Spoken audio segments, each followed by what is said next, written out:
Agora você ouve uma palavra de vida com o pastor Érico Rodolfo Bussinger.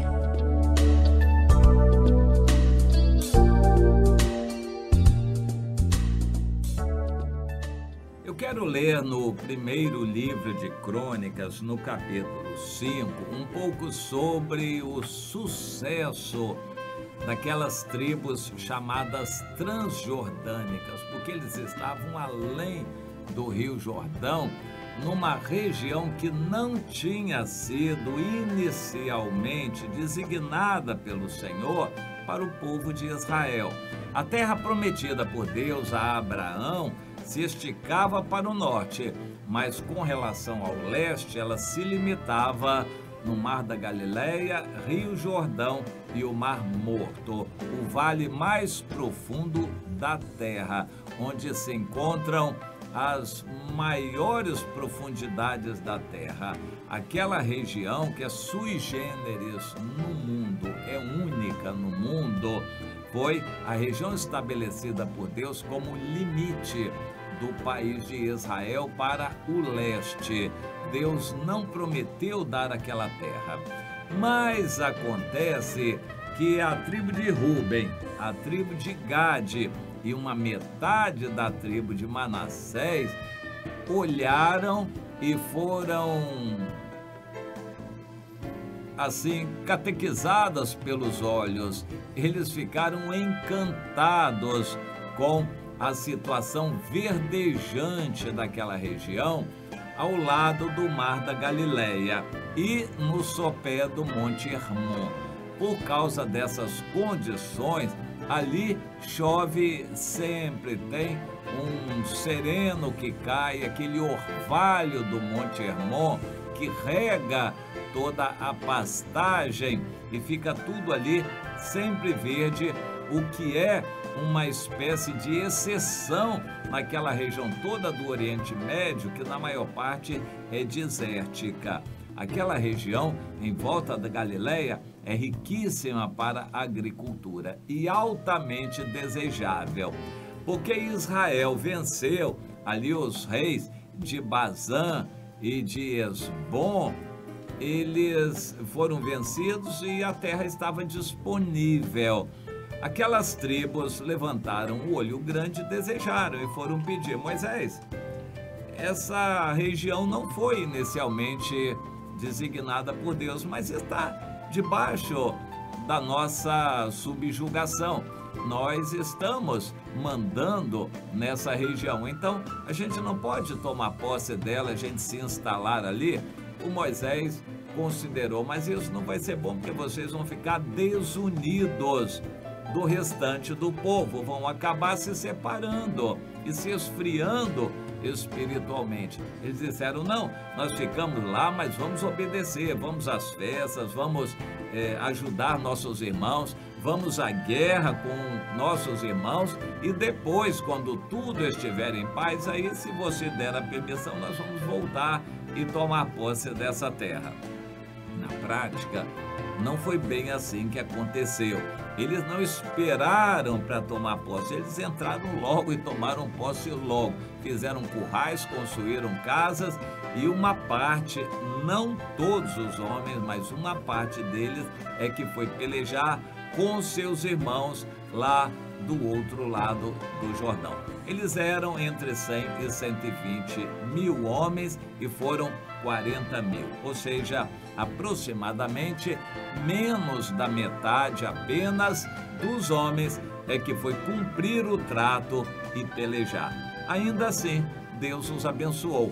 Eles pelejaram ao lado de seus outros irmãos das outras tribos e Deus, debaixo da liderança de Josué, deu toda aquela terra prometida como havia prometido.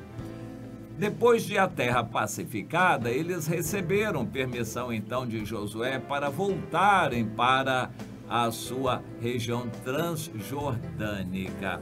Aquela região então das tribos de Ruben, Gade e metade de Manassés, que ficaram do outro lado do Mar da Galileia e do Rio Jordão, é uma história interessante. Aqui em 1 Crônicas, então, no capítulo 5, eu leio a partir do versículo 19. Eles fizeram guerra aos agarenos, descendentes de Agar, como a Getur, Nafis e a Nodab. Foram ajudados contra eles, e os agarenos e todos quantos estavam com eles foram entregues nas suas mãos, porque na peleja clamaram a Deus que lhes deu ouvidos, porquanto confiaram nele. Bom, vamos procurar entender. As grandes guerras tinham sido feitas e os grandes inimigos tinham sido vencidos, mas faltava tomar posse de cada região. E havia os grupos pequenos de habitantes naquela região e eles tinham que tomar posse. Partiram então para aquela guerra de consolidação. Não era uma guerra grande contra um inimigo grande, era uma guerra de consolidação, porque eles tinham que tomar cada cidade, cada região, e havia moradores ali. Eles não podiam fazer paz com aqueles moradores, tinham que tomar pela guerra. E foram, e enquanto eles obedeceram o Senhor e fizeram o que tinha que ser feito, foram vitoriosos e venceram a guerra e tomaram posse daquela terra. Continuando a leitura, eu estou lendo em 1 Crônicas 5, agora 21. Levaram o gado deles, só para você ter uma ideia, está registrado quantas cabeças de gado foram. 50.000 camelos, não é pouca coisa não, é muita coisa. 250.000 ovelhas, é muita coisa realmente. 2.000 jumentos e 100.000 pessoas.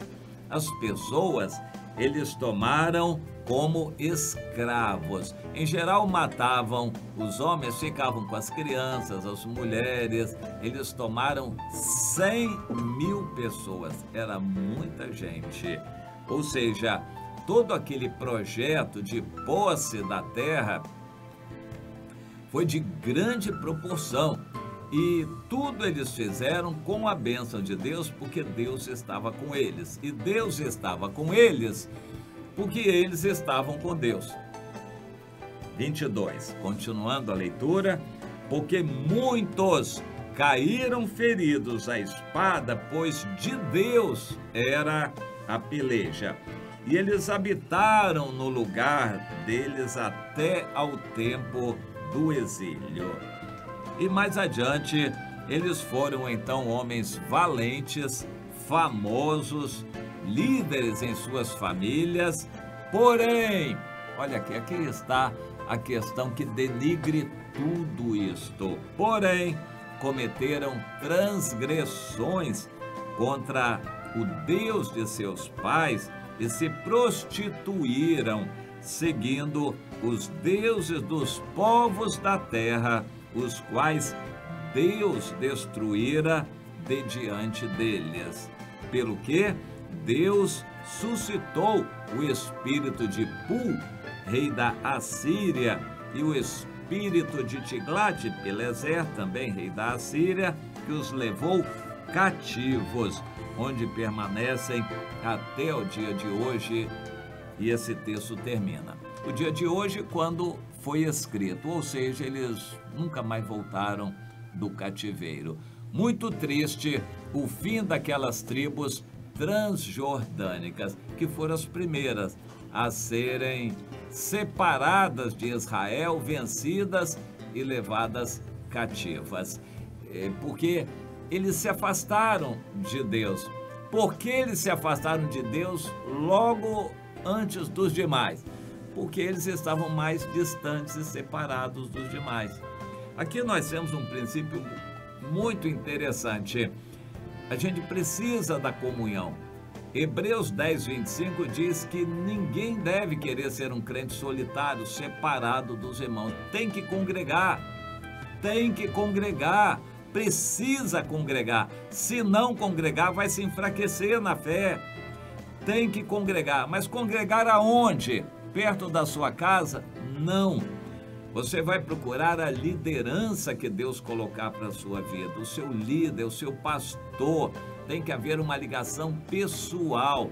Não adianta uma ligação doutrinária, não adianta assistir reunião de igreja. Esse é o erro de muita gente. Eu estou indo à igreja. Às vezes não está adiantando nada, porque ele vai para assistir reunião, mas não se liga, não congrega e não se submete a ninguém, não tem um pastor pessoal. Essa pessoa não vai para frente, vai ter o destino que as tribos transjordânicas tiveram. Eles não estavam ligados, eles assistiam de vez em quando as festas de Israel, mas eles não estavam comungando, não estavam juntos, eles não estavam membrados, ligados, eles não estavam em comunhão, eles não estavam congregando. Esta é a triste realidade. Por causa disto, eles foram os primeiros a serem levados em cativeiro. Como pode uma história tão bonita, de um início tão maravilhoso, terminar tão melancolicamente, num final tão triste?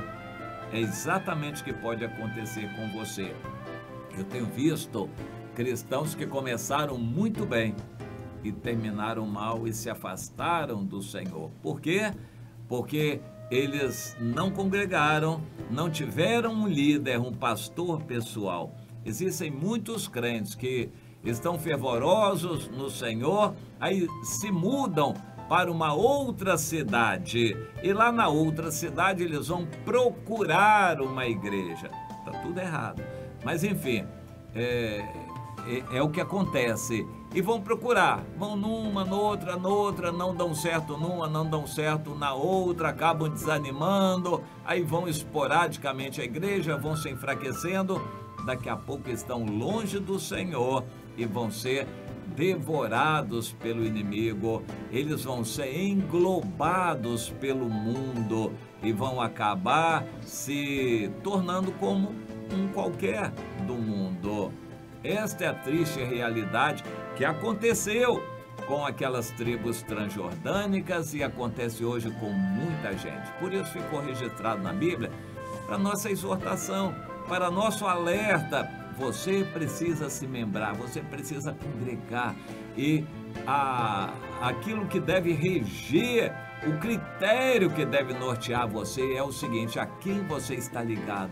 Você tem que estar ligado a alguém que seja líder espiritual na sua vida e que cuide da sua vida, um líder pessoal, um pastor pessoal, alguém que cuide de você, a quem você esteja ligado. Tem que achar uma pessoa assim, nem que seja à distância, mas não opte pelo comodismo de ficar perto da sua casa achando que toda igreja é igual.